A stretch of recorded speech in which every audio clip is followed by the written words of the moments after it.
Hey, beautiful people, ever felt like you and your partner, friend, or even a family member are speaking completely different languages?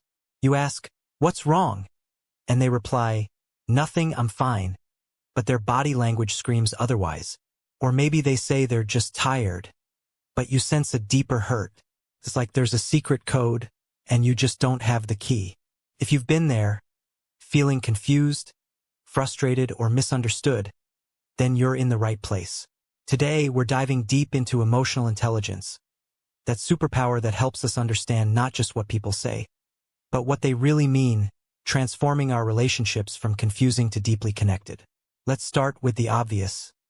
People communicate so much more than just words. Think about it. A sigh, a shrug, a glance away. These nonverbal cues are a rich, often unconscious language that speaks volumes. When your partner says, "Yeah, that's fine," but their shoulders are hunched and their eyes are fixed on the floor, their words and body are completely out of sync. Your mission, should you choose to accept it, is to become a detective of these silent signals. Pay attention to tone, facial expressions, posture, and even micro-expressions. These are the first clues to reading between the lines and understanding the true emotional landscape. Often, the emotion someone expresses on the surface isn't the core feeling. Think of an iceberg. Only a small part is visible above the water. For example, anger is frequently a secondary emotion, a shield for deeper feelings like sadness, fear, hurt, or shame. When your loved one snaps at you, instead of reacting to the anger, pause and ask yourself, what might be underneath that? Are they feeling overwhelmed, insecure, disappointed? Learning to look for these primary, underlying emotions helps you respond with empathy rather than defensiveness, paving the way for true understanding and connection. Empathy isn't just about feeling for someone. It's about trying to feel with them, to understand their world from their perspective. This doesn't mean you have to agree with their actions or validate harmful behavior, but it does mean acknowledging their feelings as valid for them. When someone is upset, instead of jumping to fix it or offer solutions, try saying something like, "I can see how frustrating that must be," or "It makes sense you'd feel overwhelmed by all of that." This simple validation creates a safe space for them to open up, showing them they're heard and understood, which is often what they need most. We often listen to respond, not to understand. Active listening is a game changer. It means giving someone your full, undivided attention. Put your phone away, make eye contact, and resist the urge to interrupt or formulate your rebuttal. A key technique is reflecting, gently paraphrasing what you've heard to confirm your understanding. So, if I'm hearing you correctly, you're feeling frustrated because X happened, and you wish Y would have been different? This not only ensures you've got it right, but also makes the other person feel incredibly heard and valued. It slows things down, prevents misunderstandings, and builds profound trust. Emotional intelligence isn't just about reading others. It's about reading yourself. Before you can truly understand someone else's emotional landscape, you need to be in tune with your own. What are your triggers? What pushes your buttons?